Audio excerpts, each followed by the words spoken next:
जय श्री श्री गुरु गौरंग गंधार विग्रधारी श्री राधा गोविंद गोपीनाथ मदन मोहन जी की जय। जय ओम विष्णुपाद नित्य लीला प्रविष्णु विष्णुपाद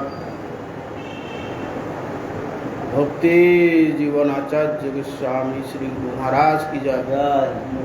जय ओम विष्णुपाद नित्य लीला प्रविष्णु विष्णुपाद भक्ति कमल मधुसूदन गोस्वामी श्री परम गुरु महाराज की जय।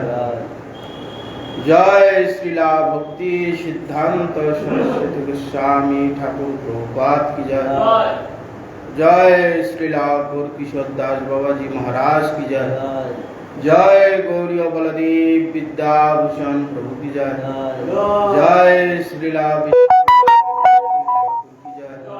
जय श्रीला नरोत्तम श्रीवास आनंद प्रभु की जय।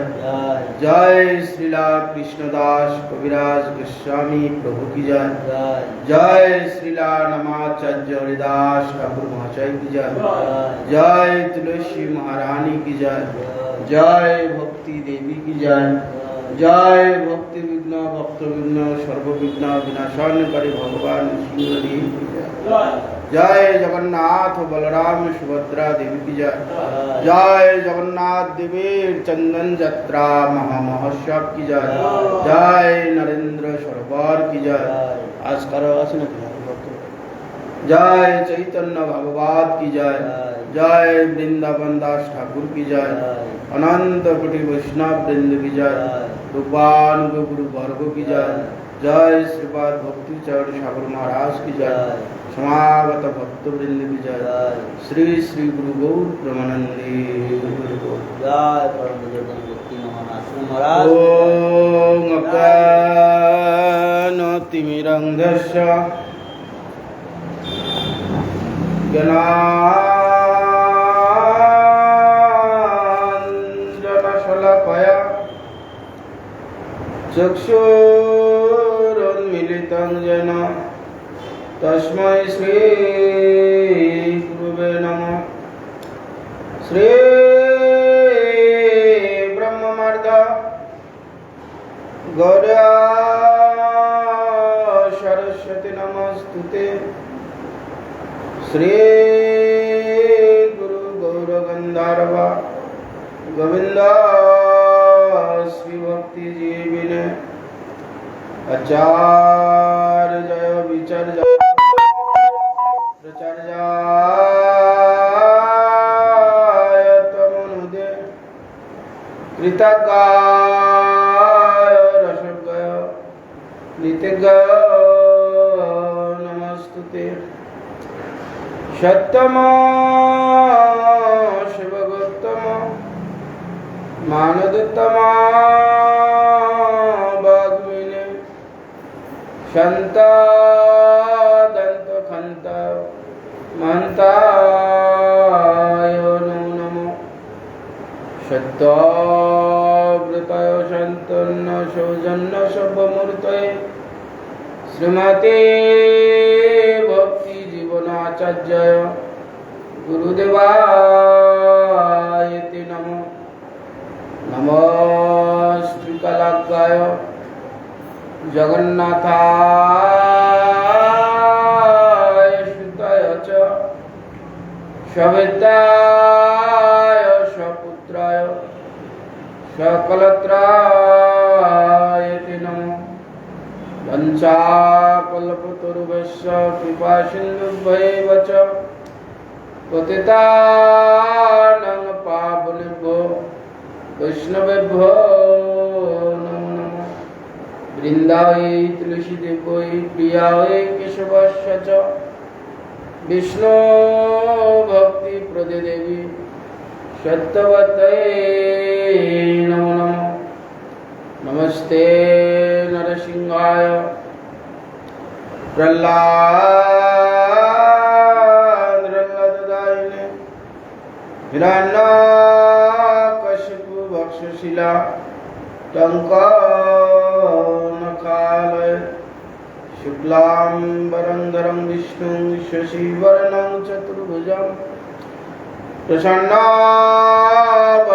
ध्यायेत् सर्वविघ्नोपशान्तये नारायणं नमस्कृत्य नरं चैव नरोत्तमं देवीं सरस्वतीं व्यासं ततो जयमुदीरयेत् मुखं करोति वाचालं पङ्गुं लङ्घयति गिरिं यत्कृपास्तमहं वन्दे श्रीगुरुं दीनतारिणम् हरे कृष्ण कृष्ण कृष्ण हरे हरे हरे राम राम राम हरे हरे ग्रंथेर आरंभे करे मंगलाचरण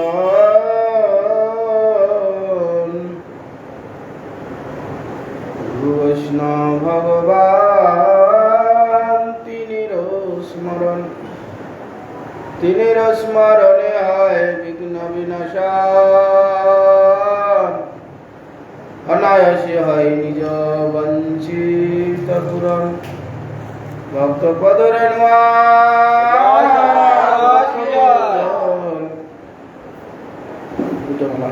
भक्त भुक्त अवशिष्ट साधो निर्बल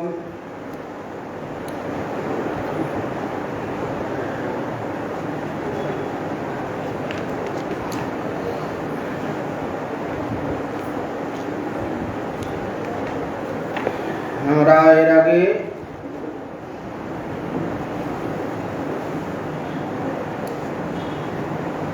শ্রবণ করেছিলাম সেই দিগ্বিজয় পণ্ডিত মহাপ্রভুর কাছে এসে তিনি জানতে পারলেন যে তিনি সাক্ষাৎ নারায়ণ বিষ্ণু, তিনি একমাত্র শ্রীহরি। সরস্বতী দেবী বলেছে তুমি তার ভজন করো, তার ভজন করলে তোমার সমস্ত সিদ্ধি লাভ হবে। যার জন্য তুমি বিদ্যা অধ্যয়ন করছো, যাকে অন্বেষণ করছো বিদ্যার মাধ্যমে, সেই যে বিদ্যাপতি গৌর সুন্দর, আজ তুমি বহু পুণ্যের ফলে আজ গৌরহরিকে তুমি চিনতে পেরেছ।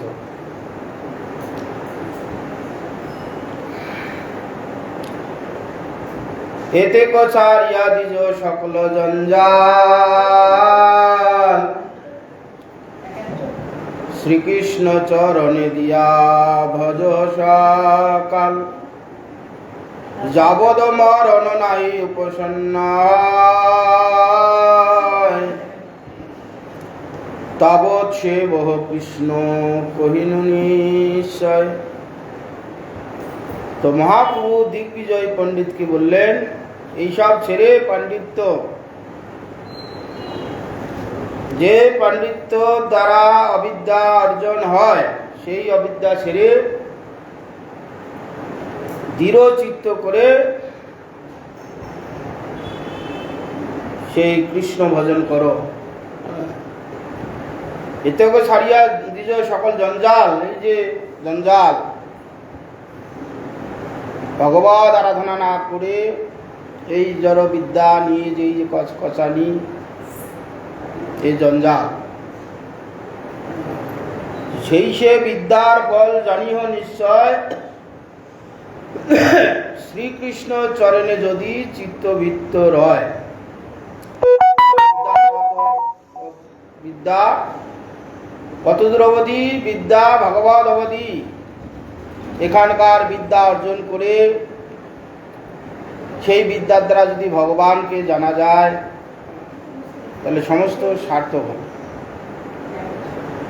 যদি সেই বিদ্যার দ্বারা ভগবত আরাধনা না হয়, হরি আরাধনা না হয়, এই বিদ্যা বন্ধনের কারণ, দুঃখের কারণ এসে উপস্থিত হয়। বিদ্যা অর্জন করে যদি ঠিক মতন সৎসঙ্গ না পায়, শিক্ষা না পায়, ওই বিদ্যার দ্বারা কি হবে? জঞ্জাল। এই যে আমাদের বড় বড় লোক বিদ্যা অর্জন করে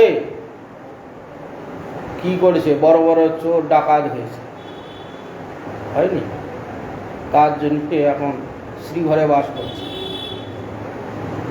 ওই বিদ্যা যদি সৎ পথে চলতো, ওই বিদ্যার দ্বারা কত ভগবত তত্ত্ব আলোচনা হতো, ভগবত তত্ত্ব অনুভব হতো, ভগবানকে জানতে পারত, ভগবানের যে সূক্ষ্মাতি সূক্ষ্ম তত্ত্ব জেনে এই যে জন্ম মৃত্যুর হাত থেকে উদ্ধার হয়ে এসে চলে যেত। ভগবানকে বাদ দিয়ে এই বিদ্যা অর্জন করতে গিয়ে অন্যায় আশ্রয় নিয়েছে, অন্যায়ের জন্যেই আজ তাদের কি দুর্গতি, সবাই ছিচি করছে। তারপরে এমন জায়গায় পৌঁছে গেছে সেখান থেকে বেরোনোর আর উপায় নেই। সেই জন্য বলছে এই বিদ্যার দ্বারা যদি ভক্তি লাভ না হয়, সেই বিদ্যায় কি করবে? জঞ্জাল হবে, দুঃখ ক্লেশদায়ক। বঞ্চ যারা বিদ্যা অর্জন করেনি, তারা সৎ পথে চলছে, তবুও হবে। বড় বিদ্বান হয়, বড় চোর ডাকাত হয়। বিদ্যা চুরি করা, শেষ কার্যটা যদি কিছু চুরি করে ক্ষান্ত হয়, পেট পালার জন্য চুরি করে পেট পাললো, ক্ষুধা তৃষ্ণা মিটে গেল। এদের কোটি কোটি টাকা চুরি করছে, কি ভদ্রভাবে চুরি করছে, ভদ্রভাবে চুরি করছে, কলমে চুরি করছে, বুদ্ধিতে চুরি করছে না? সেই যে জঞ্জাল ছাড়ো, ওই বিদ্যা কাজে লাগাও। সেই বিদ্যা জানিও নিশ্চয়। বিদ্যা শ্রীকৃষ্ণ চরণে যদি চিত্তবৃত্ত, ওই বিদ্যার দ্বারা ভগবানকে জানো, ভগবানের সূক্ষ্মাতি সূক্ষ্ম তত্ত্ব অনুভব করো, চিন্তা করো। বুদ্ধি আছে, সূক্ষ্ম সূক্ষ্ম বস্তুগুলো সে ধরতে পারবে, বুঝতে পারবে, যা নাকি একটা সাধারণ লোক বুঝতে পারবে না, মূর্খ লোক বুঝতে পারবে, যারা পড়াশুনো করেনি। জড়বিদ্যা তো নেই, সূক্ষ্ম সূক্ষ্ম জিনিসগুলো ধরতে পারবে না। যাদের এই জড়বিদ্যা আছে, জ্ঞান আছে, তো জ্ঞান অর্জন হয়েছে, ওইটা যদি ভগবত সম্বন্ধে লাগায়, আরও চর্চা করে এগিয়ে যাবে। ভগবানের তত্ত্ব কথা, ভগবানের এই যে গভীর গভীর তত্ত্ব সহজে বুঝতে পারবে। ওই বিদ্যা দ্বারা কি হয়? ভগবানকে জানতে পারবে, নিজেকে জানতে পারবে। যেটা নাকি সনাতন গোস্বামী বলছেন যে কি আমি কেন মরে জানি তাপত্রয়, ইয়া পুছিতে না জানি কেমন হিত হয়। সনাতন গোস্বামী জানতো না? বেশ জানতো। পণ্ডিত 3টা রাজ্যের প্রধানমন্ত্রী ছিল, বাংলা, বিহার, আসাম। প্রধানমন্ত্রী, ওর যা বলবে সেই অনুযায়ী রাজ্য চলবে। রাজা কিছু করতে না, হোসেন শাহ কিছুই করতে না। ও শুধু সব মন্দির ভেঙে মসজিদ তৈরি করো, এইসব করে বেড়াবে। আর সনাতন গোস্বামী সব গোটা রাজ্যকে পরিচালনা করতে, কিভাবে চলবে, কি কোথায় কি হবে না হবে সব করতে। এখানে যে পণ্ডিত, তিনি জানেন আমি সনাতন গোস্বামী, সাপর মল্লিক, আমার এই পরিচয়, পিতৃ পরিচয় এই, সে জানে না? এ জানা নয়। সেই জন্যে সনাতন গোস্বামী আমাদের হয়ে, ভগবান গৌর সুন্দর গাভী হয়ে, সনাতন গোস্বামী বৎসরূপা হয়ে এইসব তত্ত্বকথা মহাপ্রভুর কাছ থেকে বার করছে। গাভীর যেন আমরা দুধ দুয়ে, দুধ বার করে আমরা অমৃত পান করি, দুধ পান করি। সনাতন গোস্বামী বৎস হয়ে, রূপ গোস্বামী বৎস হয়ে, এরা বৎস হয়ে, মহাপ্রভু গাভী স্বরূপ হয়ে এরা বৎস হয়ে তত্ত্বকথা, ভগবানের সূক্ষ্মাতি সূক্ষ্ম তত্ত্বকথা প্রকাশ করেছে। সনাতন জানে কে আমি, জড় জগতের জানে আমি অমুকের ছেলে, আমি সনাতন গোস্বামী, আমার তো পরিচয় এই, আমি এই বাংলা, বিহার, আসামের প্রধানমন্ত্রী, আমার কথায় যে চলে, এই জানাটা জানা। সেই জন্য বলছে কে আমি, আমার স্বরূপ কি? আমি কৃষ্ণ দাস। আমরা এই কৃষ্ণ দাস ভুলে গেছি। কৃষ্ণ দাস, আমরা কৃষ্ণের সেবক, ভগবানের সেবক। ভগবান প্রভু, আমরা তার ভৃত্য। গোটা বিশ্ব ভগবান আজ ঈশ্বর, তিনি সমস্ত জগৎকে পরিচালনা করছেন, তার আমরা সবাই ভৃত্য, তার সেবা আমাদের করা কর্তব্য। ভগবানের সেবা বাদ দিয়ে আমরা বিভিন্ন জায়গায় বিভিন্ন মুখী হয়ে মায়ার সেবা করছি, করতে গিয়ে আমাদের নানান রকম কষ্ট পাচ্ছি, তীর্তাপ জ্বালা দগ্ধীভূত হচ্ছে প্রত্যেকটা জীব। এখানে আমরা কেউ সুখী নেই, কি রাজা কি মন্ত্রী, বড় বড় ধনাঢ্য ব্যক্তি, অত্যন্ত গরিব ভিখারি, সবাই আমরা সেই ত্রিতাপ জ্বালার মধ্যে পড়ে আছি। হ্যাঁ, সেগুলো দুঃখের বিভিন্ন জনার বিভিন্ন রকম ব্যতিক্রম আছে। যারা গরিব লোক খেতে পাচ্ছে না, পয়সার জন্য তারা দুঃখ পাচ্ছে, পেট ভরা খেতে পাচ্ছে না, সারাদিন পরিশ্রম হচ্ছে, পেট ভরা খেতে পাচ্ছে না, তার এক প্রশ্ন। আম্বানির মতন ব্যক্তি, যার মুকেশ আম্বানি, টাটা বিড়লা, এদের টাকার অভাব নেই, টাকা কি করে খরচা করবে? এত ভোগ করেছে, ভোগ করার রোগ ধরে গেছে, সেই রোগ সারানোর জন্য তারা ব্যস্ত, তারাও সে ভুগছে, তাদের সেই পিপাসা এখনো মেটেনি। Crore crore billion billion dollar টাকা একের পর এক কারখানা করেই যাচ্ছে, লক্ষ লক্ষ লোক তার কোম্পানিতে কাজ করে, কত যে টাকা সারাদিন ইনকাম ইয়ত্তা নেই, তথাপি তাদের পিপাসা মেটে, মনে হচ্ছে এই সুখ হবে, আরো সুখ হবে, আরো সুখ হবে। ওই সুখ খুঁজতে খুঁজতে তার মধ্যে কত দুঃখ ভোগ করছে, ইয়ত্তা নেই। সুখের আশায় করতে গিয়ে খানিক সুখ হচ্ছে, তার মধ্যে যে কত দুঃখ অনুভব করছে, কত লাঞ্ছনা গঞ্চনা, কত রকম শারীরিক সমস্যা হচ্ছে। সেই জন্য আমি কি, কেন দুঃখ পাচ্ছি, কে আমি, কেন মনে, যারে তারপর জেরে রেখেছে ত্রিতাপ জ্বালায় জেরে। লবণ যেমন লেবুতে দিলে, সবজিতে যখন রান্না করি, সবজিতে এত বড় কড়াইতে এইটুকু লবণ দিলাম, দিয়ে সবটাতে মিশিয়ে দিতেন, এক জায়গা দিলেই সমস্ত সবজিটা জেরে গিয়েছে লবণ, আলাদা আলাদা দিতে হয় না। আমাদের এই ত্রিতাপ জ্বালা করে জেরে রেখে দিয়েছে। আদি দৈবিক, আদি ভৌতিক, আধ্যাত্মিক, প্রত্যেকটা ব্যক্তিকে, ব্যক্তি বিশেষে যার যেরকম প্রারব্ধ অনুযায়ী সে ভোগ আমরা করছি। জন্ম থেকে কেউ পঙ্গু, খঞ্জ, বোবা, জন্ম থেকে দরিদ্র, জন্ম থেকে রোগগ্রস্ত, এগুলো তো আছেই।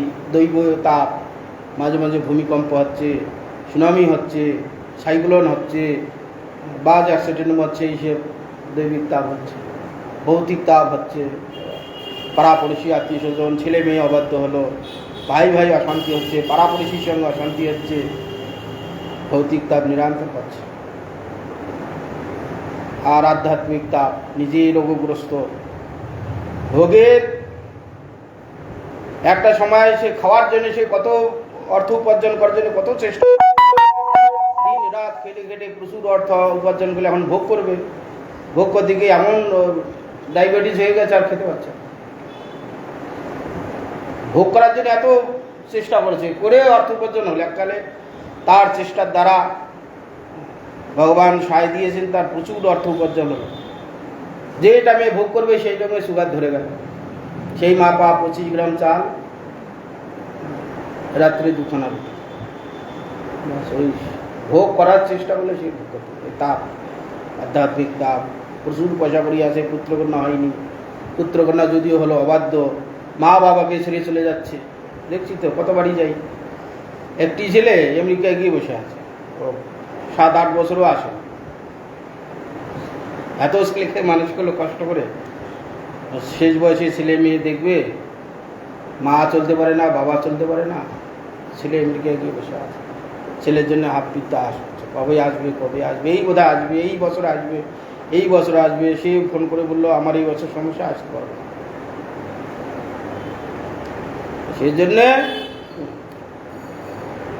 এই ভগবানকে বাদ দিয়ে যে বিদ্যা অর্জন করলে এই অবস্থা হয়। সেই জন্য ব্রাহ্মণকে বলছে যে জঞ্জাল এসব ছাড়ো, শ্রীকৃষ্ণ চরণে দিয়া ভজ সকাল, শ্রীকৃষ্ণ চরণে সকাল সকাল ভজন করো। কৌমার কাল থেকে আচরণ, ধর্ম আচরণ করো, কৌমারে আশীর্বাদ প্রাপ্ত, কৌমার কাল থেকে হরিভজন করো, করলে একদিন তোমার চিত্তবৃত্তি আস্তে আস্তে ভগবানের দিকে মন বেড়ে যাবে। বৃদ্ধ বয়সে ঠিক ঠিক হয় না, সারা জীবন সংসারাদি করে বেতরে গেছে, সব জায়গায় বেতরে গেছে, সেই সারাদিন ওই সব চিন্তাই হয়। কৌমার কাল থেকে আচরণ প্রহ্লাদ মহারাজ কৌমারে আচরণ প্রাজ্ঞ, কৌমার কাল থেকে ধর্ম যত্ন করো, কেন বৃদ্ধ হবে কখন সেই সুযোগ আসবে না আসবে। হ্যাঁ, বৃদ্ধকালে কারো সুযোগ আসতে পারে, নাও আসতে পারে। আমাদের আছে ভুলিয়া সংসারে হরিহে ভুলিয়া সংসারে আসিয়া নানা এই নানাবিধ ব্যথা। সংসারে কত রকম ব্যথা, জননী জঠরে ছিলাম যখনও বিষম বন্ধনে পাশে, জননী জঠরে বিষম বন্ধন পাশে। একদিন প্রভু দেখা দিয়া মোরে বঞ্চিলে দিন দাসে, একদিন দেখা দিয়ে গর্ভ জন্ম হলো পরিমায়া জালে। জন্ম হওয়া মাত্র মায়াতে পড়ে গেল, মায়াতে পড়ে গিয়ে এই মা বাবা ভাই বোন সেই আদর করতে করতে বাস সব আস্তে আস্তে ভুলে যাচ্ছে। ভগবানকে যে কথা দিয়েছিলাম প্রভু এবার জন্ম হলে তোমার ভজন করব, এসে মায়াতে পড়ে আদর ছেলে স্বজনের কোলে হাসিয়া কাটানো কাল। আর কিছুদিনে বিদ্যার গৌরবে, আর কিছুদিনে জ্ঞান উপজিল পাঠ পড়ি অহরহ। আর একটু বড় হতে তখন স্কুল কলেজে ছুটছে, সময় নেই। বাচ্চার থেকে বাচ্চার পিঠের ব্যাগ বড়, সে সময় নেই, খেলার সময় নেই। আগে তো আমরা খুব খেলেছি ছোটবেলায়, ফুটবল বিকাল হলে রোজ ছুটতাম, ফুটবল খেলা, ক্রিকেট খেলা, নানা রকম খেলা। এখনকার ছেলেরা আছে স্কুল থেকে এসে দুটা খেয়ে প্রাইভেট পড়তে গেল, ওখান থেকে এসে আরেকজনের কাছে গেল, ওখান থেকে পড়ে এসে নিজে মা বাবা বসাচ্ছে, তারপরে রাত্রে খেয়ে দিয়ে ঘুমালো, তারপরে আবার সকালবেলা সময়। বিদ্যার গৌরবে ভূমি দেশে দেশে ধন উপার্জনী, তারপরে পড়াশোনা কমপ্লিট হলো বা চাকরির জন্য ভারতবর্ষে পড়াশোনা করলো, ভারতবর্ষে থাকবে, মা বাবা আছে, চলে গেলো বিদেশ আমেরিকা, ওখানে অর্থ উপার্জন করতে গিয়ে ওখানে সেটেল হয়ে গেল, দেশ বলে গেল, পিতামাতা কোথায় রয়ে গেল। বিদ্যার গৌরবে ভূমি দেশে দেশে ধন উপার্জন করি,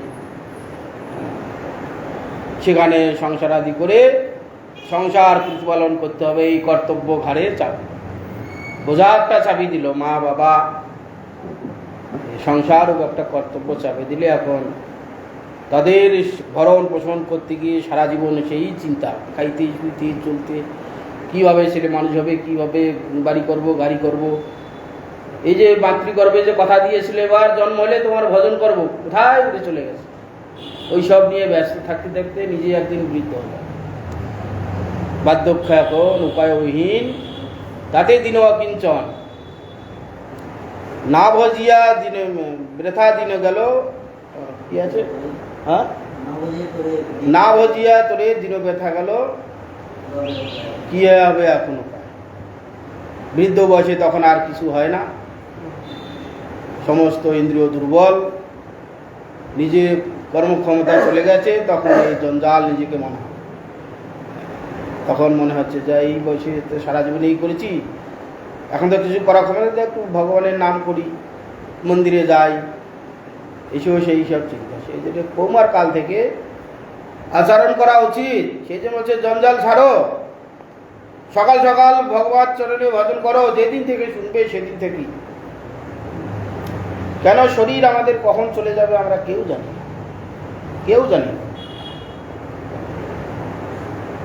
শরীর যদি আমরা জানি যে আমি 10 বছর বাঁচবো, কি 20 বছর বাঁচবো, কি 1 বছর বাঁচবো, তাহলে নয় সময় করে যাও, আমি তো 2 বছর বাঁচবো, হ্যাঁ, 1 বছর যখন বয়স থাকবে সেই সময় থেকে আমি হরিভজনে একবারে উঠে পড়লাম, তাহলে হতো। যেমন পরীক্ষিত মহারাজ যে 7 দিন পর তোমাকে তোমার তক্ষক দংশনে মৃত্যু হবে, একবারে কারেক্ট জেনে গেল যে 7 দিনের আমার মৃত্যু হবে না, জেনে গেল।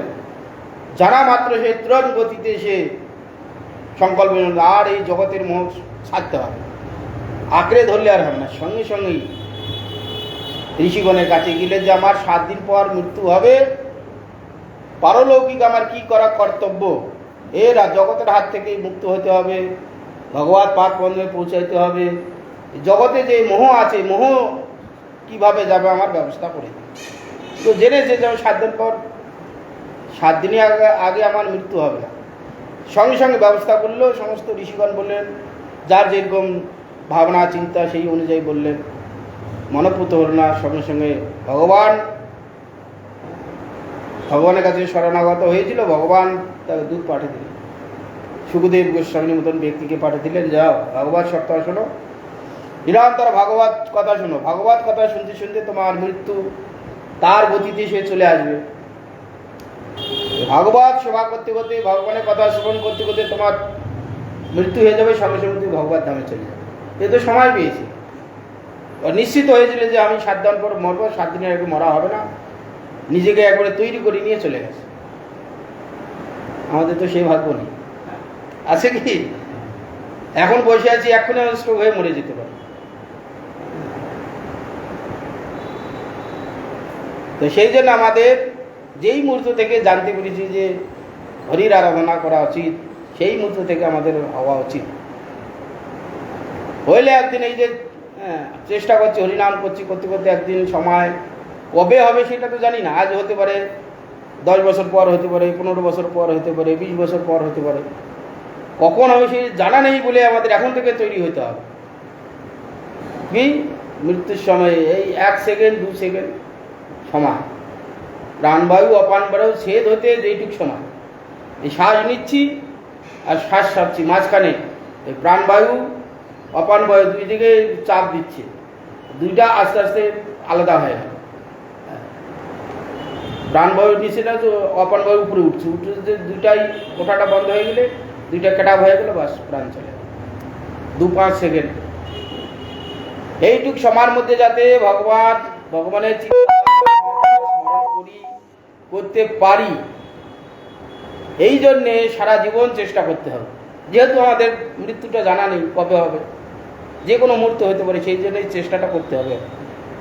কখনো মৃত্যু আসতে পারে, রাত্রে ঘুমিয়ে শুয়ে মরে যেতে পারি, চলতে চলতে মরে যেতে পারি, খেতে খেতে মরে যেতে পারি, কাজ করতে করতে মরে যাওয়া হচ্ছে। তো আমি কয়েক বছর আগে বোরহাট ওখানে আমি ভিক্ষা যাচ্ছি, পশ্চিম দিকে যাচ্ছি, একটা লোক এলো, মদের দোকানটা আছে কাছাকাছি, আস্তে আস্তে ধপ করে সাইকেল থেকে পড়ে এই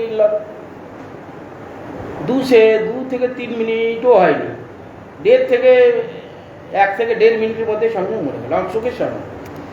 সাইকেল দিয়ে যাচ্ছে বৈশাখ চৈত্র মাসের দিকে, সাইকেল থেকে যে ধপ করে পড়ে গেল, দিয়ে ওই একটু হাত পা নাড়তে নাড়তে সমস্যা।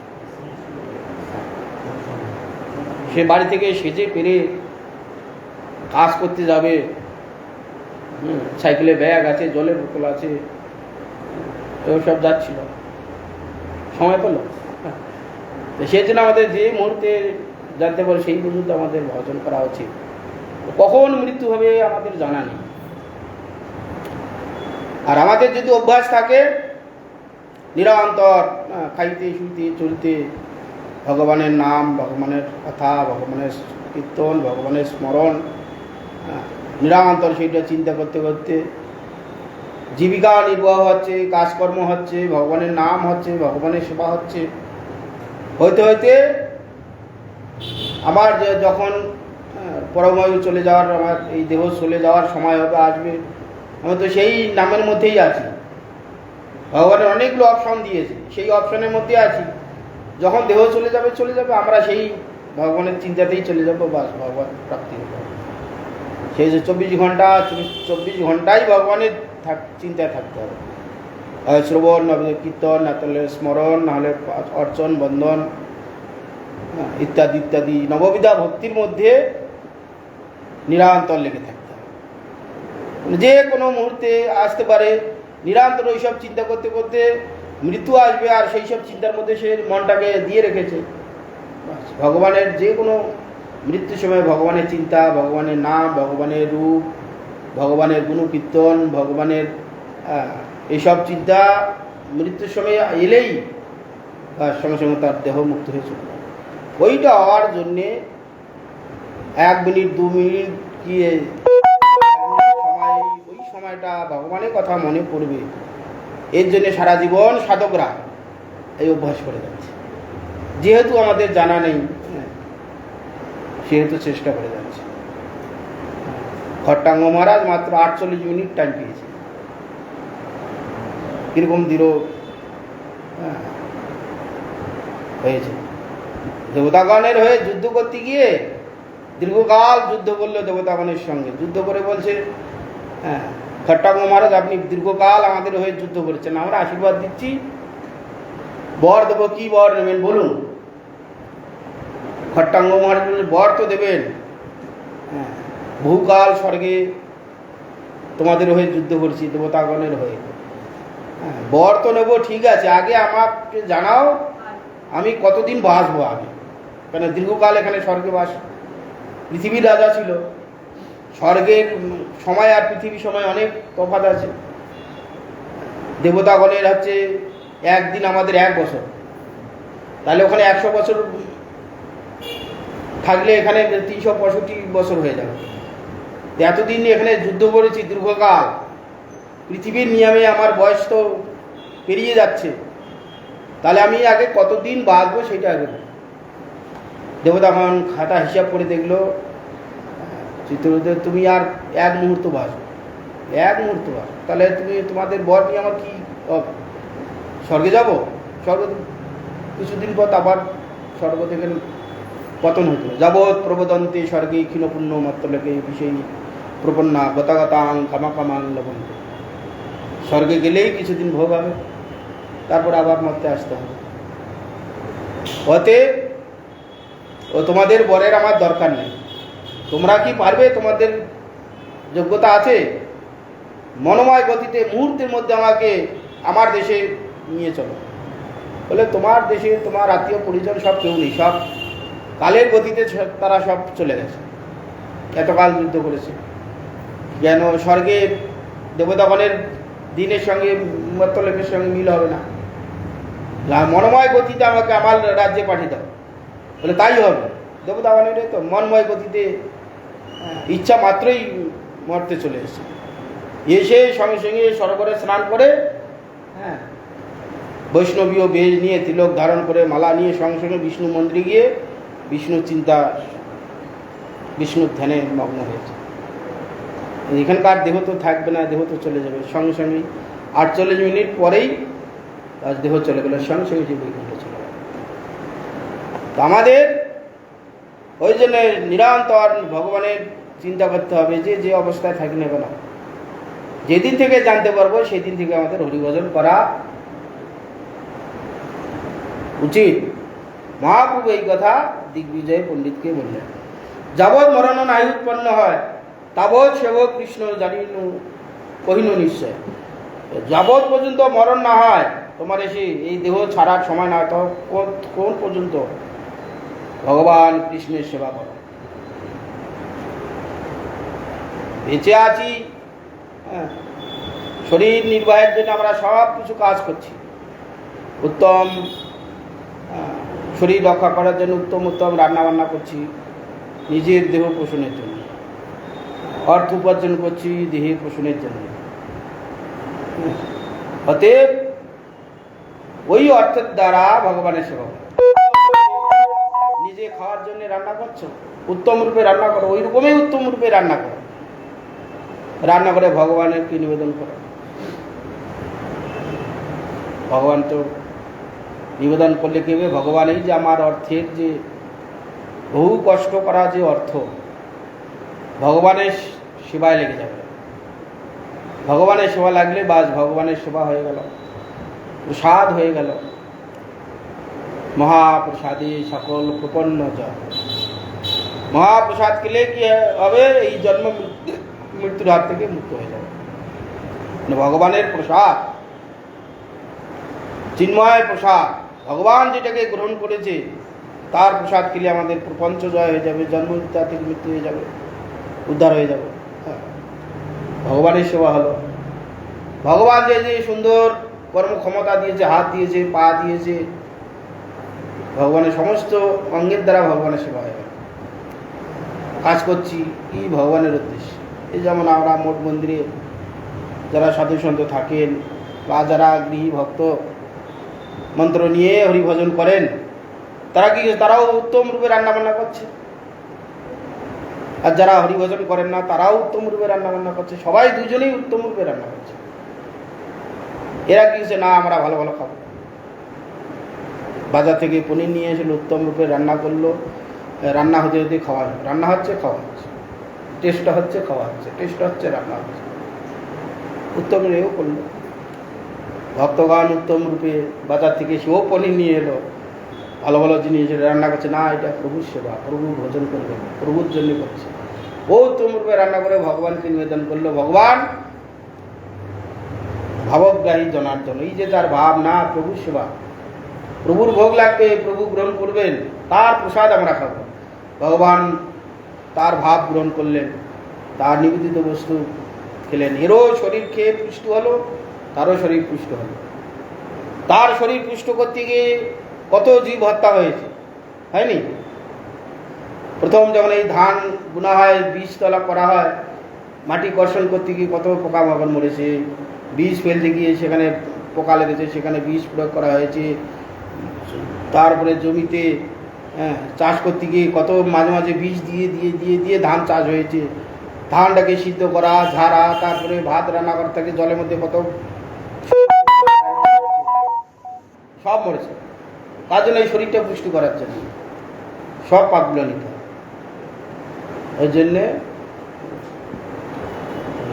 পঞ্চঋণী আমরা ঋণী সবাই। আর যে ব্যক্তি হরিভজন করছে, ভগবানের উদ্দেশ্যে রান্না করছে, ভোক্তাকে সেখানে, এখানে ভক্তা হচ্ছে নিজে, আর ভগবানের উদ্দেশ্যে যখন দিচ্ছে ভক্তা হচ্ছে ভগবান। ভগবান সর্বভোক্তা, ভগবান সব হজম করতে পারে। বিশ্বে যত যা কিছু আছে ভগবান সব হজম করতে পারে, আর ক্ষমতা আছে। আমাদের তো সেই ক্ষমতা নেই। ভগবানকে যখন নিবেদিত হলো, সে পাপ আর থাকলো না। মৎকর্ম কর্ম, ভগবানের নিমিত্ত যে কর্ম করা হয় সব শুদ্ধ হয়ে যায়। ভগবানের উদ্দেশ্যে যখন হলো, নির্মল হয়ে গেল, প্রসাদ হয়ে গেল, ভগবানের কৃপা চলে এলো। সেই জন্য আমরা অনায়াসে সেগুলো করতে পারি যদি ইচ্ছা করি। যে করবে না তার কিছু করার নেই। উত্তম রান্না করছি, শুধু একটু রান্না করে ভগবানকে নিবেদন, প্রভু আপনি গ্রহণ করুন, বাস আধ ঘন্টা কি 1 ঘন্টা ওটাই রান্না বান্না করে ভগবানকে ভোগ দিয়ে তারপর প্রসাদ পেলে প্রসাদ খাওয়া হলো। কত সময় লাগে?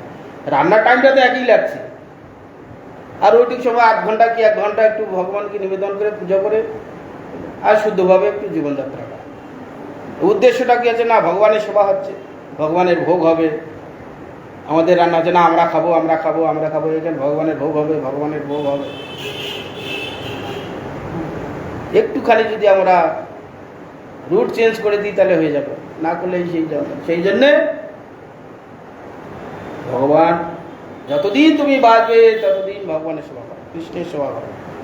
কৃষ্ণের সেবা করতে গিয়ে এই দেহের লীলা অভ্যাসে করিব, জীবন ও যাপনও লাগবে। মানে এইটা করতে করতে অভ্যাসে দাঁড়িয়ে যাবে।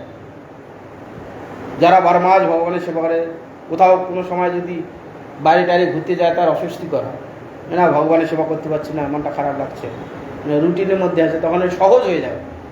এখন ভাবলেই ওরে বাবারে এই রান্না করবো, ভোগ দেবো, এত কি পারবো, করুন, সহজ হয়ে যাবে। তখন ভাবনাটা নিরন্তর ভগবানের চিন্তা করবো। বাজার যাবো, না এই উত্তম বস্তুটা, না এইটা নিলে ভগবানের সেবা লাগবে, এটা উত্তম বস্তু, ভগবানের সেবা লাগবে, উত্তম বস্তু ভগবানের সেবা দিতে হয়। বাজারে যে কেনার কাটার জিনিসটাও তো ভগবানের সেবায় লেগে যাচ্ছে। চিন্তাটা ভগবানের নিরন্তর হয়, টাইমে টাইমে ভগবানের মনে করে দেয়, ভগবানের সেবা হলো। সেই সে বিদ্যার ফলে জানিও নিশ্চয়, কৃষ্ণ পাদ পদ্মে যদি মনোবৃত্তি রয়, বিদ্যারস গৌরাঙ্গের অতি মনোহর, ইহা যেই শুনে হয় তার। তো মহাপ্রভু বলছেন যে সেই সে বিদ্যার ফল জানিও নিশ্চয়। সেই সে বিদ্যা, কৃষ্ণ পাদ ফলে যদি মনোবৃত্তি রয়, সেই সে বিদ্যার ফল কি? বিদ্যা পরে কেন? কৃষ্ণ ভক্তি জানিবারে। সে যদি নইলে তাহলে বিদ্যায় কি করে? সেই সে বিদ্যার ফল কি? ভগবানকে জানা, এই এত পড়াশোনা করা হলো, কত কষ্ট করা হয়েছে পড়াশোনা করতে গিয়ে, কত মার খেতে হয়েছে, মাস্টারের কাছে মার, মা বাবার কাছে মার, মার খেয়ে খেয়ে সেই বিদ্যা অর্জন, সেই বিদ্যাটা যদি ভগবত সেবায় লাগে তাহলে বিদ্যাটা ঠিক ঠিক জায়গায় হয়। শ্রীকৃষ্ণের চরণে যদি মনোবৃত্তি রয়, হ্যাঁ, তাহলে শাস্ত্রগ্রন্থ সব জানলো কি ভগবানের আমরা দাস, ভগবানের সেবা করা উচিত, জীবের একমাত্র কর্তব্য। এখানকার যত কর্তব্য আছে সব কর্তব্যের একটাই কর্তব্য হচ্ছে ভগবানের সেবা করা। আর এখানে যত কর্তব্য আছে কোনো কর্তব্য নেই। এগুলো আমরা সংসার ভোগ করতে গিয়ে এই আমার ঘাড়ে এগুলো চেপেছে। এখানে কেউ কার পিতা নয়, মাতা নয়, ভাই ভগ্নী নয়, স্ত্রী পুত্র নয়, কশ্য মাতা, কশ্য পিতা, কশ্য ভ্রাত সহোদরা, প্রণায়ন কাকস্য পরিবেদনা। কে কার পিতা, কে কার মাতা, যতক্ষণ দেহ আছে দেহ সম্বন্ধে আমার পিতা, আমার মাতা, আমার ভাই, আমার ভগ্নী, দেহ চলে গেলে কেউ করে না।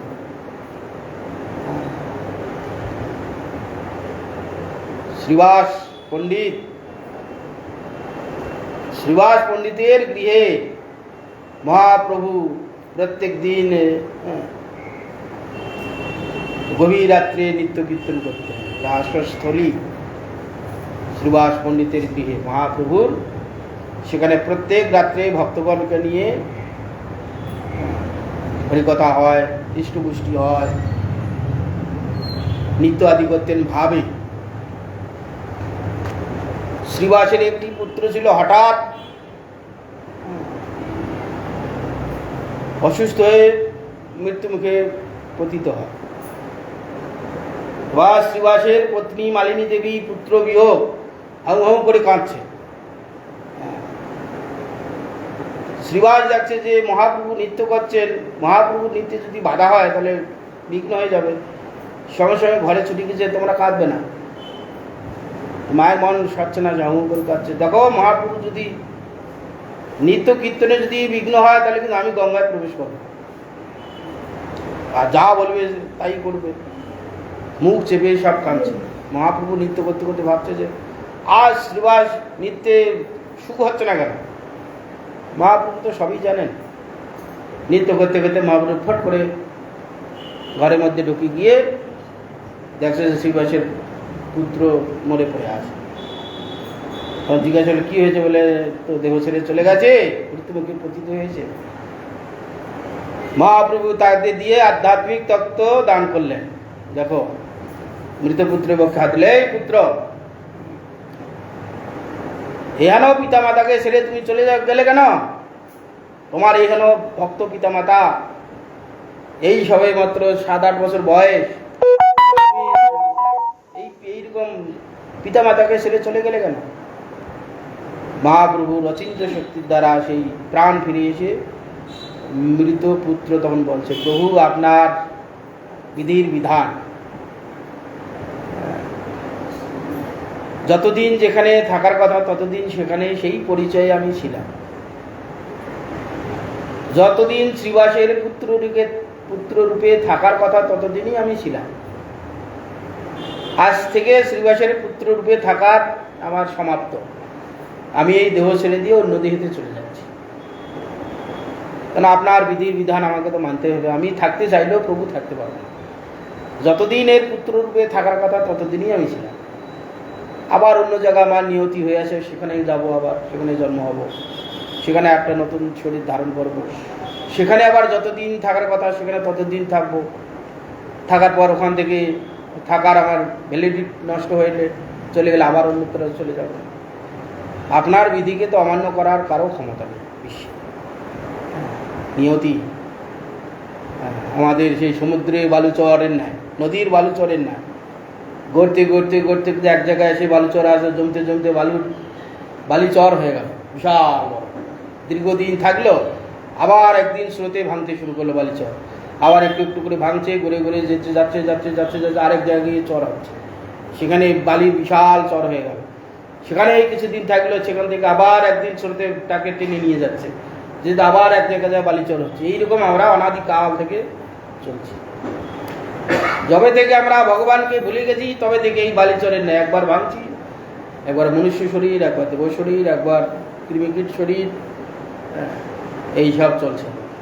তো যতদিন পুত্ররূপে থাকার কথা ছিলাম, পুত্রকে দিয়ে এই তত্ত্বকথা শ্রীবাসকে যখন শুনালেন, তার পত্রী যখন শুনলেন, তখন তাদের যে দুঃখ হচ্ছিল চলে গেল। অতএব সেই জন্য বিদ্যা অর্জন করে জানতে হবে ভগবানকে, জগৎটা কি, জগৎটা কেন দুঃখ দিচ্ছে, আমরা দুঃখ পাচ্ছি, আমাদের প্রশ্ন হয় না নিরন্তর দুঃখ পায়। তো যাই লোকের বাড়ি, পুত্র মরে গেছে, হাউ হাউ করে কাঁদে। একদিনও জিজ্ঞাসা করলেন যে কেন আমি দুঃখ পাচ্ছি, কেন আর পুত্র মরে গেল? পুত্র মরে গেছে, কত জনার পুত্র মরে গেছে, আমি যাই তো। একটাই ছেলে, পয়সা কড়ির অভাব নেই, হাসপাতালের সেই সুপারভাইজার ছিল, মাইনা করত, সমস্ত ডাক্তার কবিরাজ করে হাতের মুঠে ছিল, চিকিৎসা করার সময় পাই, গাড়ি অ্যাক্সিডেন্টের সঙ্গে সঙ্গে স্পটে। এখনও যাই, পুত্র মরে যাওয়ার পর যাই, এখনও যাই, পুত্র বেঁচে থাকাকালীন যেতাম। কোনোদিন জিজ্ঞাসা করে যে কেন দুঃখ পাচ্ছি, এখন অসমাপ্ত হয়ে যাচ্ছে। তাও আচ্ছা, আমাদের পুত্র ছিল, কি পাপ করেছিলাম আমার পুত্র মরে গেছে, একবারও জিজ্ঞাসা করে। আজ 25 বছর যাচ্ছি তাদের বাড়ি, আসছি যাচ্ছি, চাল দিচ্ছে, চলে আসছি, ওইটুকু সম্বন্ধ। সেই জন্যে মনোবৃত্তিটা ভগবানেতে লাগাইতে হবে। বিদ্যারস গৌরঙ্গের অতি মনোহর, ইহা যেই শুনেছে তার হয় অনুচর। মহাপ্রভুর যে কথা, মহাপ্রভুর যে আদর্শ, মহাপ্রভুর যে ভাব, এইটা যে অনুভব করবে তো অতি মনোহর লাগবে, আর ছাড়তে পারবে না। মহাপ্রভুর প্রত্যেকটাই আচরণ, জীবনী সব অতি মনোহর, বলছে না, বুঝিবা না বুঝি কেহ, শুনিতে শুনিতে সেহ, কি অদ্ভুত চৈতন্য চরিত, বুঝিবে রসের নীতি, তারপরে শুনিলেই বড় হয়, শুনলেই যে অতি মনোহর। যে জবর পর্যন্ত মহাপ্রভু যদি জীবনী কথা শুনে তারও ভক্তি হবে।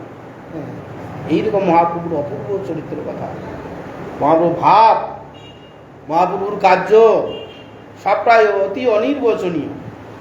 একটু যদি চিত্তে বিচার করা যায়, অপূর্ব। মহাপ্রভুর মতন আদর্শ এ পর্যন্ত কোনো আচার্য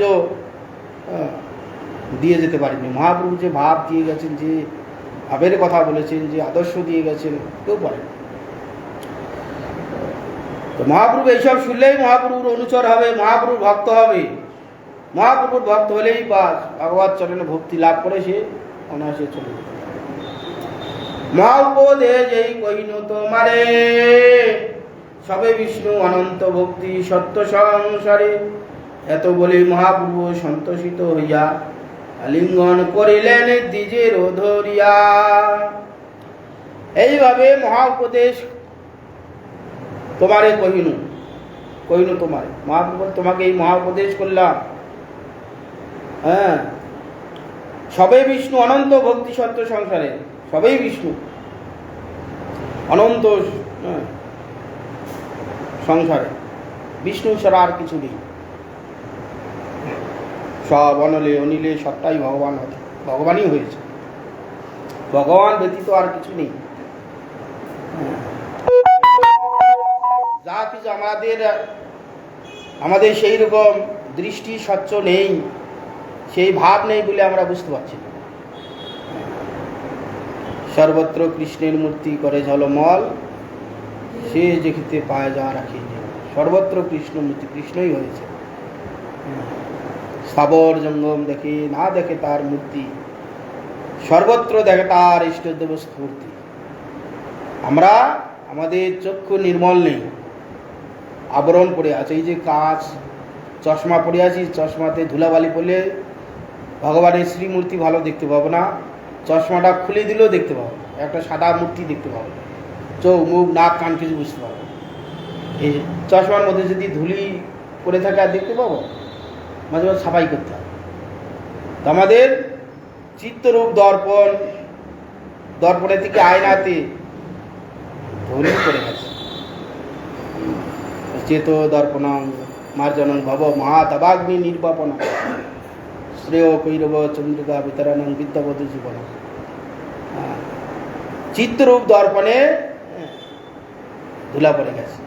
সেই চিত্তেতে সেই জন্যে ভগবানের যে মূর্তি, সর্বত্র যে ভগবানময়, ভগবানের যে এগুলো হয়েছে, সেইটা চিত্তরূপ আয়নাতে ধুলি পড়ে যাওয়ার জন্যে আমি ঠিক ঠিক সেইটা দর্শন করতে পারছি না, বুঝতে পারছি না, যেখানে সকর ভেদ দর্শন করছি। তখন এই শ্রবণ কীর্তন রূপ জল দ্বারা সেইটাকে আয়নাটাকে পরিষ্কার করা হবে, ভগবানের কথা শুনতে হবে, ভগবান সম্বন্ধে অনুশীলন করতে হবে। এইসব করতে করতে চিত্তের ধুলিটা চলে যাবে। আয়নাতে যেমন ধুলি বলে সাবান জল দিয়ে কাপড় দিয়ে ঘষলে ধুলিটা চলে গেলে তখন সুন্দর আমার যে মুখের অবয়বটা, আমি যা আমার স্বরূপে আছি, আয়নাতে তার স্বরূপ দেখতে পাবো। ছাপাই করতে গেলে তখন সাবান চাই, জল চাই, ভিজা কাপড় চাই, তবে স্বচ্ছ হবে। আমাদের চিত্ততে ময়লা পড়ে আছে, ধুলিকণা পড়ে আছে, সেইটাকে ছাপাই করতে গেলে কি এই জল সাবান তো সেখানে চিত্তিতে যাওয়া যাবে না। সেখানে যাবে কি, যেহেতু জীবাত্মা চেতন, তার চেতন শব্দের দ্বারা সেটাকে ছাপাই করতে হবে। জড় বস্তু দিয়ে ছাপাই হবে। জড়ের সঙ্গে চেতনের তো কোনো নেই। মন বুদ্ধিতে চিত্ত ময়লা পড়ে আছে, সেই মন বুদ্ধির দ্বারা ভগবানের কথা শ্রবণ কীর্তন, ভগবানের সেবা, এইসব করতে করতে যখন এই যে আস্তে আস্তে ধুলিরূপ অজ্ঞান চলে যাচ্ছে, অজ্ঞান রূপী ধুলা পড়ে গেছে, যত শুনবো তত জানতে পারবো, জ্ঞান হবে, তখন ওই আস্তে আস্তে ময়লাগুলো চলে যাচ্ছে, ধুলিকণাগুলো চলে যাচ্ছে। তার জন্য শুনতে হবে। শোনাটা হচ্ছে জল, জ্ঞানটা হচ্ছে সার বা যা কিছু ভাবেন। ছাপাই করতে গেলে স্বচ্ছ ভগবানের সর্বত্র কৃষ্ণ দেখতে পাবে। যারা মহন্তগণ, বিবিক্তদর্শীগণ, উদ্ধরেতাগণ সর্বত্র ভগবানময় দর্শন করে। স্থাবর জঙ্গম দেখছে, গাছকে গাছের মতন দেখছে, গরুকে গরুর মতন দেখছে, কুকুরকে কুকুরের মতন দেখছে, মানুষকে মানুষের মতন দেখছে। জড় দর্শনেতে সেগুলো সব ঠিক দেখছে, কিন্তু জড়ের মধ্যে সে দেখছে যে না, আর কোনোটাই নেই, তার মধ্যে যে পরমাত্মা আছে সেই ভগবানকে দেখছে। সেই ভগবানকে তো আমরা খুঁজছি, সেই পরমাত্মার ভগবানকে সর্বত্র খুঁজে বেড়াচ্ছে। আমার মধ্যে খুঁজছি, পুত্র কন্যার মধ্যে খুঁজছি, পিতামাতার মধ্যে খুঁজছি, দেশের মধ্যে খুঁজছি, সেই পরমাত্মাকে খুঁজছি, সেটা দেখতে পাচ্ছি না। চিত্ত একদিন এই শ্রবণ কীর্তন রূপ জলে সেচন করতে করতে, ময়লা পরিষ্কার করতে করতে, তখন দপ করে একদিন আমার সুন্দর অবয়বটা ভেসে উঠবে। কে? আমি কৃষ্ণ দাস, আমি ভগবানের সেবক, ভগবান প্রভু, আমি তার দাস, আমার তার সেবা করাই উচিত। সর্বত্র যা দেবে সবটাই তো ভগবান না। এই যে তার ভোগ্য বুদ্ধিটা চলে যাবে, তখন স্বাভাবিক দাস বুদ্ধি চলে আসবে। কাকে ভোগ করবে? সবটাই তো ভগবান, তার আরাধ্যদেব সবটার মধ্যে দেখবে। পাহাড়ের মধ্যে সে তার প্রভুকে দেখবে, মানুষের মধ্যে তার প্রভুকে দেখবে, বৃক্ষলতার মধ্যে তার প্রভুকে দেখবে, তার ভোগ করবে কি? সবটাই ভগবান মধ্যে।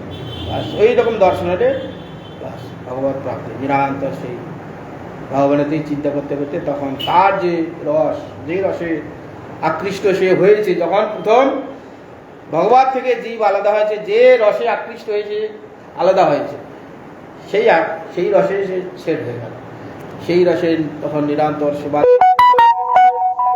হয়ে থাকলো, সেই রসেই আনন্দে সব ভুলে যাবে। সেই জন্য বলছে যে সর্বত্র বিষ্ণু, অনন্ত বিষ্ণু, সর্বত্রই বিষ্ণু। ভক্তি সত্য সংসারে একমাত্র ভক্তি সত্য, ভক্তি ছাড়া আর কিছু নেই জগতে। আমাদের স্বাভাবিক আমাদের ভক্তি করা উচিত, স্বভাব। হয় ভগবানকে ভক্তি করতে হবে, না তো মায়াকে ভক্তি করতে হবে, নাহলে বিষয়তে ভক্তি করতে হবে। ভক্তি আমরা করছি, ভক্তি ছাড়া জীব বাঁচতে পারবে না, চলতে পারবে না। প্রীতি করে অর্থ উপার্জন করছি, সেটাও ভক্তি। ভক্তি সহকারে কাজ করছে, বুঝছি না? যারা কোম্পানিতে চাকরি করছে ভক্তি সহকারে নিষ্ঠা সহকারে কাজ করছে, একটু উল্টো পাল্টা হবে না। একটু যদি অন্য মনস্ক হয়ে যায়, কোটি কোটি টাকা তছনছ হয়ে যাবে। ব্যাংকে যারা কর্মী, আমি একজনের বাড়ি যাই, একটু হিসাবের গোলমালের জন্য তাকে 10 লক্ষ টাকা দিতে হয়েছে, না তার নিজের অ্যাকাউন্ট থেকে। ব্যাংকের মানে ক্যাশিয়ার ছিল, বলছে কি অন্য মনস্ক হয়েছে। হ্যাঁ, না 10,000 টাকা থেকে কয়েকটা শূন্য বসিয়ে দিয়েছে, গল্প করতে করতে দিয়েছে, টাকা নিয়ে চলে গেছে। হ্যাঁ, তখন এত কম্পিউটার ছিল, অনেক বছরের কথা বলছে, হাতে 10 লক্ষ। ওই পাড়া পুকুরে বাড়ি, ওর নাম হচ্ছে, নামটা ভুলে যাচ্ছি। ওর বাড়ি এখনও যাই, মাসে মাসে যাই, 100 টাকা করে দেয়। এতগুলো টাকা তার নিজের পকেট থেকে দিতে হবে, বলছে 3 দিনের মধ্যেই দিতে হবে। তখন মেমারি না কোথায় কোথায় ছিল না কোন জায়গায়, এতগুলো টাকা দিতে একটু ভুলের জন্য যত্ন সহকারে করে। তো ভক্তি আমাদের কোথাও না কোথাও করতে হবে, জগতে করতে হবে। কোম্পানির চাকরি গেলে কোম্পানিতে ভক্তি সহকারে কাজ করতে হচ্ছে, ব্যাংকে চাকরি গেলে ব্যাংকেতে ভক্তি সহকারে কাজ করতে না, গোলমাল হয়ে যাবে। কারো গৃহে যদি কাজ করে, সেটাও ভক্তি সহকারে কাজ করতেছে, না হলে মালিক বকাঝকা করবে। ভক্তি আমাদের স্বভাব, ভক্তি ছাড়া বাঁচতে পারবে। আর যারা ভগবত ভক্ত, ভগবানের তো ভক্তি করছে, মূল কার্য তো ভগবানের সেবা করা, ভগবানকে ভক্তি করা। ভগবান যেহেতু সর্বময়, হ্যাঁ, ভগবান যেহেতু সর্বময়, তাকে ভক্তি করা একমাত্র জীবের স্বাভাবিক ধর্ম। কোথাও না কোথাও করতে হবে। ভগবানকে ভুলে গিয়ে সব এই বিভিন্ন জায়গায় আমরা করছি, করার জন্য সে ফল সেরকম পাচ্ছি। যেই রকম বস্তুতে ভক্তি করছি, সেই অনুযায়ী তার সেখান থেকে ফল পাবো। আমরা যে কোনো যেই ব্যক্তিকে ভক্তি করবো, সেখান থেকে সেই ফলটা আসবে, সেই রকম ফল পাচ্ছি। অভাবী লোকের সঙ্গে ভক্তি করলে, তার সঙ্গ করলে অভাবটা চলে আসে। ভগবান স্বভাবই, তার কাছে ভক্তি করলে, ভগবান তো অভাব নেই, তার স্বভাব আছে, সেখানে স্বভাব চলে আসে। স্বভাব চলে গেলেই বাস। আমরা তো স্বভাবই, আমরা অভাবী নই। আমাদের স্বভাব যা আমি পূর্বে ছিলাম, সেই স্বভাবই আছে, কিন্তু আমাদের স্বভাবটা ভুলে গিয়ে অভাব মনে করছি। আমি মনে করছি আমি অভাব, আমার টাকার দরকার, পয়সার দরকার, আমি রোগগ্রস্ত, এত টাকা না হলে সংসার চলবে না ভাবছি। তখন সেই ভাবটা পোষণ করছে, তখন অভাব অভাব বলে দুনিয়ার অভাব এসে উপস্থিত, তখন ছুটছে। একেবারে 2 ভাই, একজন বড় অফিসার হলো, একজন সাধারণ লোকই থাকবে। একে বাড়িতে তখন একসঙ্গে মানুষ হয়েছে, কোনো রকম ফ্যান ভাত খেয়ে, নুন ভাত খেয়ে একসঙ্গে 2 ভাই মানুষ হয়েছে। ও বড় চাকরি করলো না, ওই স্বাভাবিকভাবে জীবনযাত্রা, ও খাচ্ছে পড়ছে ঘুমাচ্ছে, ও ঠিকভাবে দিন চলে যাচ্ছে। যেই বড় চাকরি পেলো, অনেক টাকা উপার্জন হচ্ছে, তখন বলছে ফ্রিজ চাই, টিভি চাই, এসি চাই। হ্যাঁ, সাইকেলে নিয়ে ছুটতো, পড়াশুনো করে চাকরি হলো, তখন বলছে মোটর সাইকেল 4 চাকা না হলে চলতে পারছি। অভাবটা সে অভাবীর কাছে গেল, অভাবীর কাছে চাকরি করছে, সে তো সেইভাবে চলছে, ওর দেখা দেখি ওরও অভাব পাচ্ছে। আমি যাই, মিঠাপুকুরে আছে, বড় বাজারে এতকাল সবজি বাজার চাল ডাল কিনে ছেলেগুলোকে মানুষ করলো। ছেলে স্কুল মাস্টার, বৌমা ডাক্তার, 2 ছেলে মেয়ে, 2 ছেলে 2 বউ, সব চাকরি, 4 জনের চাকরি। একদিন দেখছি প্যাকেট চাল দিচ্ছে, বড় বড় সেই চাল। এটার জন্য কি ব্যাপার গো, যে বাবা বিগ বাজার থেকে চাল নিয়ে এসছি। এখানে বড় বাজার তো আছে বাবা, এখন ছেলেরা বুঝতে পারছে না। 2 ছেলে 2 বৌমা চাকরি করে, বলছে বড় বাজারে চাল খেলে, শাক সবজি খেলে পেট খারাপ হবে, চলবে না। বলছে বাবা আমি বড় বাজারে এইটুকু গিয়ে বাজার করে নিয়ে এসে এদের মানুষ করলাম, এখন চাকরি বাকরি করে বলছে বড় বাজারের জিনিস খেলে পেট খারাপ হবে, শরীর খারাপ হবে। আমার এখান থেকে বিগ বাজার যেতে হয়, স্টেশনের কাছে বিগ বাজার গিয়ে আমার ভালো লাগে না, কি ছেলের অনুরোধ, ছেলের কাছে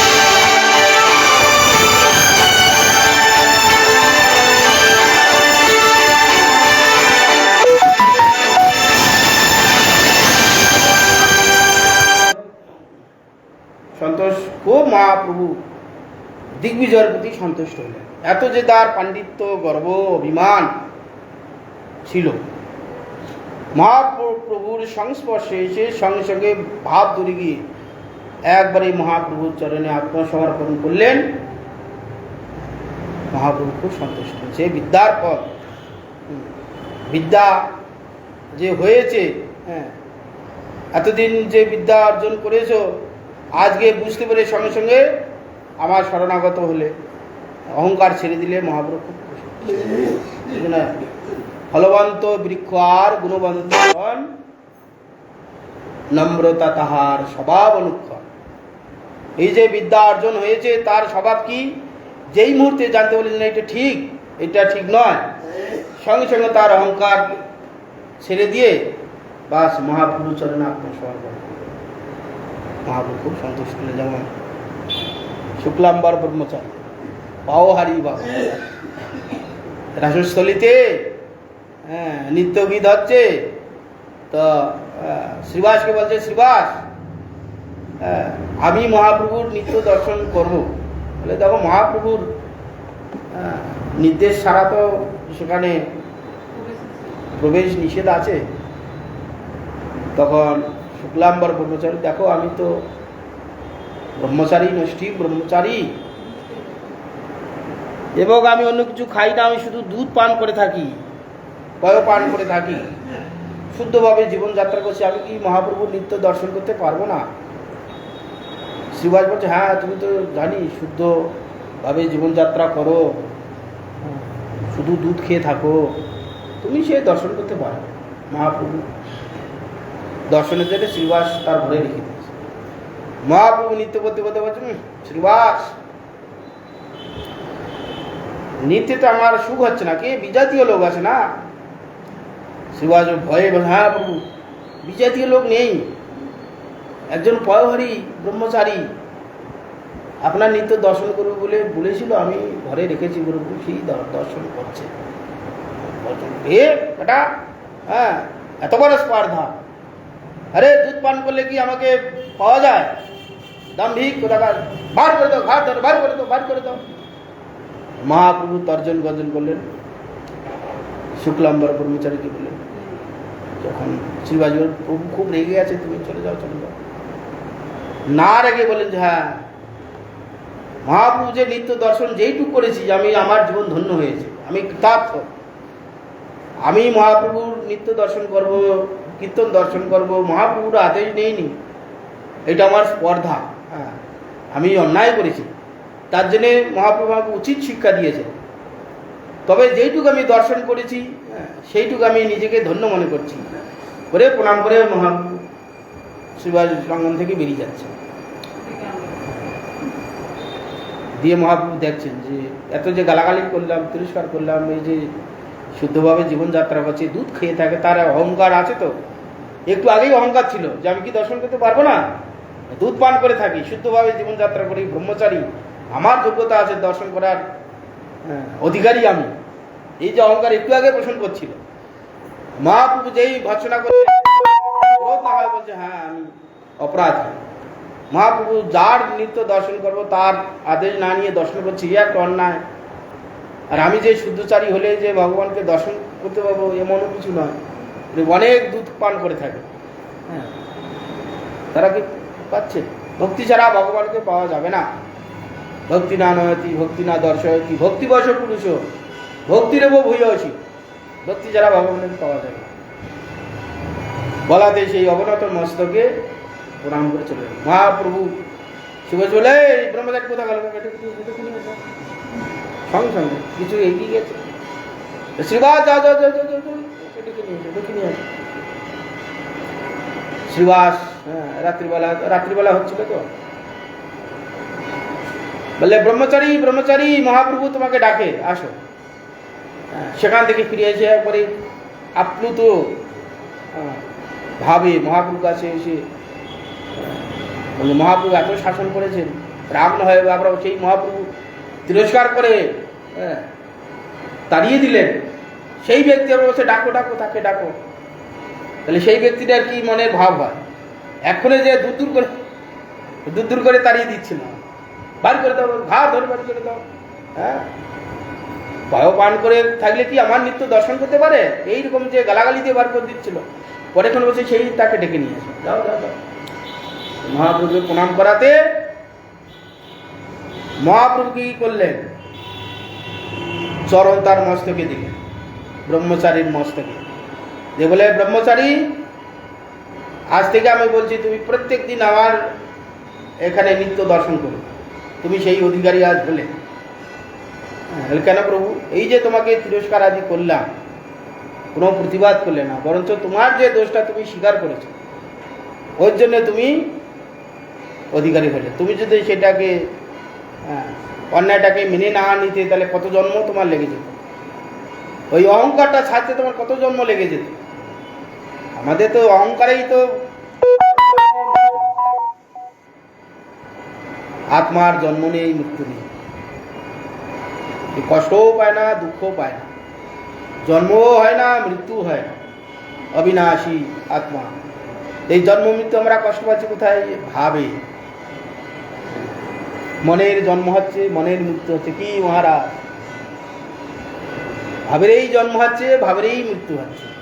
আমি ভাবছি আমি মনুষ্য শরীর, জন্ম হয়েছি, একদিন মরতে হবে, এখন আমি বালক, তারপরে আমি কৈশোর, তারপরে আমি এখন পৌগণ্ড, তারপরে যুবক, তারপরে ভাব হলে এখন বৃদ্ধ, তারপরে একদিন যা আমি একটা মরে যেতে হবে গো, আমার সময় হয়ে গেছে, চোখে দেখতে পাচ্ছি না, চোখ সিঙ্গাল দিয়ে দিল, দেখো তুমি মৃত্যুর দিকে এগিয়ে যাচ্ছ, তুমি সাবধান হও। তোমার চোখ সিঙ্গাল দিল, চিঠি দিল, সাবধান হও জি, তোমাকে এই দেহ ছেড়ে চলে যেতে হবে, তুমি সাবধান হও। গুরুত্ব দিলাম না। পিয়ন যেমন চিঠি দেয়, সমন আসছে একের পর এক, অপরাধী করেছো, সমন কোর্ট থেকে চলে এলো, পিয়াদা, দেখো তোমার অপরাধ করেছো, তোমার কোর্টে ডাকছে, তোমার সাজা হবে, চুরি করার দরিদ্র তোমাকে সাজা দেবে। তোমার পিয়ন চিঠি দিল, গ্রাহ্য করলো না, আবার একদিন এসে দিল, গ্রাহ্য করলো না, একদিন পুলিশ এসে দলবল নিয়ে বেঁধে নিয়ে চলে গেল। কাল আমাদের চিঠি দিচ্ছে, সাবধান হও, চোখ ভালো দেখতে পাচ্ছি না। ছোটবেলায় সেই মা বাবা ঠাকুমা, বাবা একটু শুষে সুতো ভরাতে পারছি না, এটা একটু ভরে দে রে, চোখে দেখতে পাচ্ছ না, বলতে বিরক্ত লাগতো। এখন নিজেই আমি সেই কোনো সময় সেলাই ফেলাই করতে গেলে সূচের ফুটোতে তো কতবার সুতো দিচ্ছি, ছাড় দিয়ে বেরিয়ে চলে যাচ্ছে, বুঝতে পারছি যে কি অবস্থা। একবার সূচের ঘোরাতে সুতো ঢুকে দিতে 10 বার দিচ্ছি, টানছি যে সূচের ফুটোর বাইরে আছে, চিঠি দিচ্ছে, দাঁত কি করছে, চিঠি দিচ্ছে। জীব সাবধান হও, তোমাকে যেতে হবে। সাবধান হচ্ছে না, একদিন বাস বেঁধে নিয়ে চলে গেল। তো সেই জন্যে মহাপ্রভু সাবধান, তুমি এইসব জঞ্জাল ছেড়ে বাবা হরিভজন করো। হ্যাঁ, কখন কি হবে? মহাপ্রভু কি করলেন? দিগ্বিজয় কন্যাকে আলিঙ্গন করে বিপ্রে সমস্ত কর্ম বিবন্ধন মোচন করে দিলেন, যে তুমি আমার এই লীলা দর্শন করবে, নবদ্বীপে থাকবে, ধ্যানতে তুমি আমাকে প্রাপ্ত হবে। পরবর্তীকালে কাল যদি সময় হয় বলা হবে। পতিতান পাবনেভ্যো বৈষ্ণবেভ্যো নমঃ।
মন্দির করি মুখে বল তারি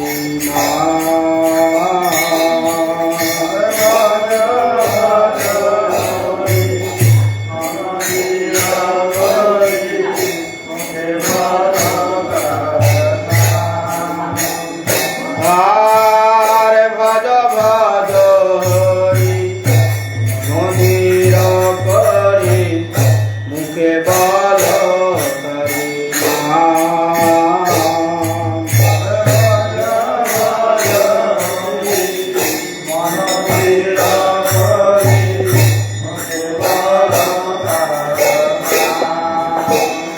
হরে ব্রজেন্দ্র নন্দন গোপী প্রাণ ধন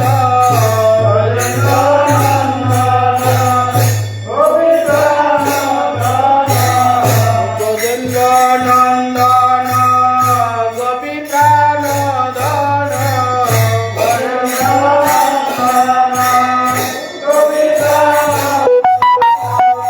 ভুবন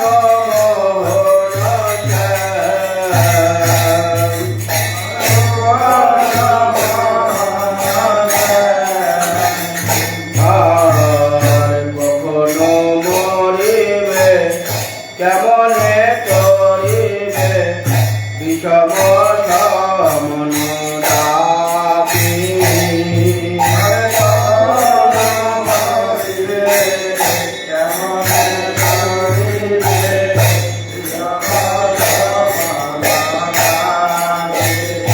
আর কখনো মরিবে কেমনে করিবে বিষম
উন্মত হইয়া আপনাকে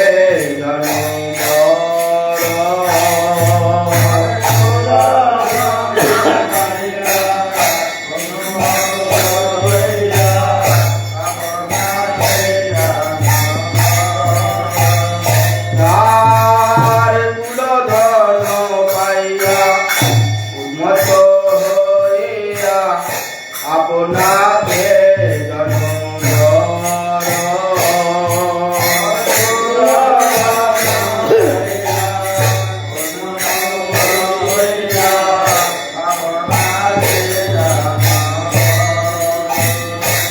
আর সমনের দুতে ধরি পায়ে হাতে সমনের দুতে সমনের দুতে ধরি পায়ে হাতে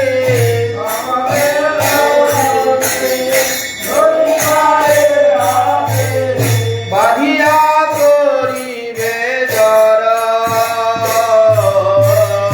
বাঁধিয়া করিবে জর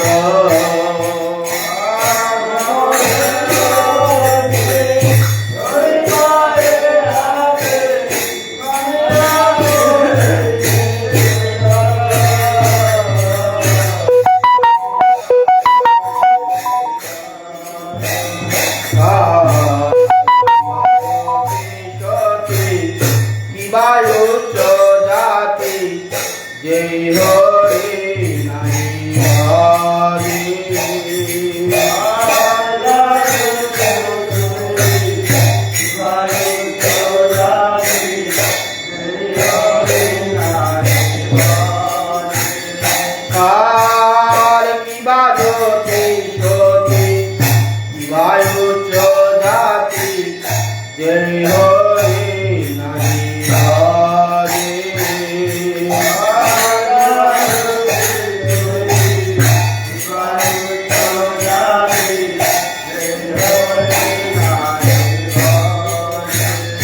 আর ভবে জনমিয়া ভ্রমিয়া ভ্রমিয়া ভবে জনমিয়া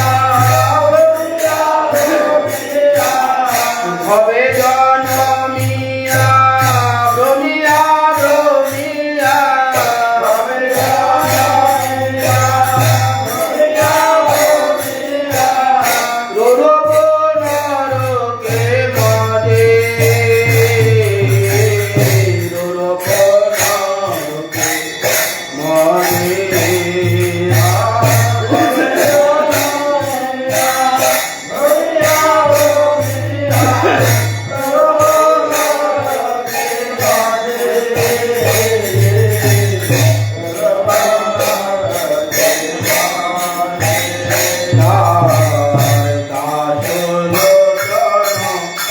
হবে অনুক্ষণ মিঠায়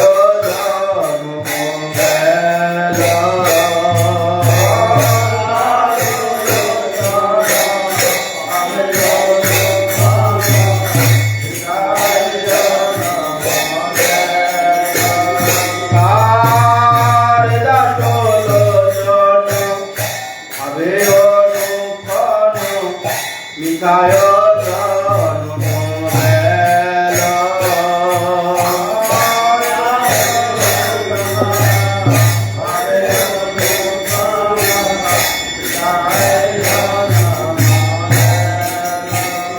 আর হরি নাম দিনু বিষয়ে মদিনু হরি নাম দিনু বিষয়ে মদিনু হরি নাম দিনু বিষয়ে মদিনু হরি নাম দিনু বিষয়ে মদিনু হৃদয়ে রহলো ছেলা হৃদয়ে রহলো ছেলা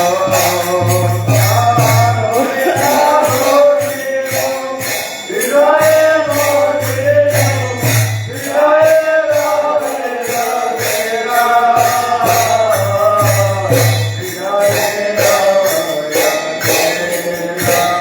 তার ভজ ভজ মনদের ঘরে মুখে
Bye.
মোবাইলটা নিয়ে যাবে।